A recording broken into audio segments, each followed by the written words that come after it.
Mayor, I'd like to just go ahead and continue with some of the updates going on in the community here. One is is our sales tax update. As you can see, the last 3 months have been particularly tough, and as you look at the trend over the last 5 to 6 months, it's obviously very worrisome. You can see we're down 2.5% since October of 15, and our sales tax receipts compared to last year we're 3.86% below, and so enough said there. Let's look at our next slide here in terms of the Westwood Family Aquatic Center. Phase 2 of the demolition and the construction began this week. We did receive from the Oklahoma State Department of Health the final approval to move forward with the project. We've given our notice to proceed to W.L. McNatt and Company on October the 14th. And as you can see here, the work is underway there in terms of the demolition of the old pool shells, and work is, as I said, underway. Next, I want to talk a little bit about our comprehensive plan meetings that are upcoming. Of course, the city's consultant, MIG, has been working on our comprehensive plan. And if you want to keep a really good follow of this process, go to plannorman.com. It's a great website, has a lot of information about the process that's going forward. The steering committee that was appointed by the City Council will be having their third meeting this Wednesday night from 6 to 8:30 p.m. in the Lowry Room. This will be just a continuation of the work that's been ongoing. I understand that we'll be looking at another public meeting early in the spring to gather additional public feedback into that. But there are two interesting and kind of really creative times for citizens that want to input into the comprehensive plan process. There will be a booth with an art contest for children, a raffle, and some prizes this Friday at the Friday Art Walk. They'll be down. Not exactly sure. Somebody might can help me with the exact location of where that's going to be. Susan, do you know? On Friday, we will be at the in front of the main site art gallery. Okay, thank you very much. We do not have a location on Saturday specifically. Okay. And then the second opportunity for people to feed back into this process, there will be at the OU-KSU pregame event from 8 to 11 o'clock down on Campus Corner. So another opportunity, another booth will be there for people to provide some comment. Sometimes when we think about the comp plan, we often think about, sometimes it kind of comes off as kind of a dry process. You think about physical improvements, and that it is. But there's also a whole lot of other things that we're looking at when we think about the comprehensive plan or the general plan of the community.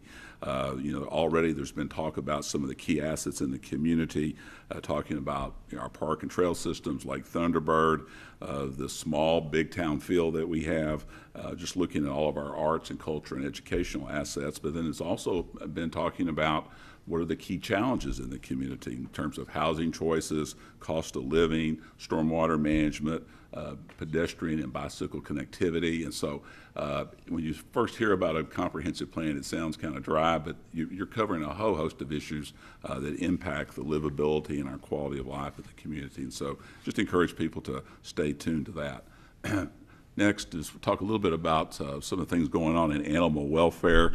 As you know, with the assistance of a very kind donation, we were able to purchase a welfare adoption and rescue trailer that was approved by the council back in February of 2016. That trailer has been outfitted and is available. We'll be using it for off-site adoption events, community events, as well as in disaster responses in the community. It can also be used during enforcement investigations where we have a large number of animals that need to be confiscated or transported to our animal welfare center. And so this was just recently unveiled and put into service here just in the last few weeks. While I'm talking about animal welfare, I just wanted to introduce you to our new part-time veterinarian at the center. It is Amy Tyler. She's going to just bring a whole host of experience to the community, 22 years of experience in general and emergency veterinary medicine. as well as she had worked with Wild Care, the Oklahoma Foundation. This is really going to be a real benefit to the animals that are there. It's also really going to improve the effectiveness of the Welfare Center in terms of animals will be able to be spayed and neutered at the shelter instead of having to be transported off-site. We'll be able to do rabies vaccinations there, and then obviously just the general health and condition of the animals will be better monitored there. But just wanted to introduce you to our, as I said, to Dr. Tyler. And then, it's already been mentioned tonight, talking about the Voices for Norman. I think everything has really been said about that. We had a great forum last night. One of the points that was mentioned last night, this was really the kind of the kickoff, the introductory meeting of this community-wide discussion about police and community relations. It was mentioned last night that, as I said, this was the kickoff event. The Zinio Institute and the Ministerial Alliance are planning on putting together some smaller scale ward meetings between now and next spring. And so they'll begin working through and contacting the city council members, and hopefully we'll be working with the council and with others trying to organize these kind of smaller events, but will be held at the ward level. Getting close here and just talking about Lindsay Street update was just make the notice that the north side of the Lindsay Street and the Berry Road intersection reopened today. So that's the good thing. Gives that intersection a little bit more, obviously, maneuverability, but work will begin later this week in terms of begin working at the Wiley intersection. And so we'll be seeing some closures there during the coming weeks as well. So thank you, Mayor. I think just a quick update of some of the things that are going on in our community.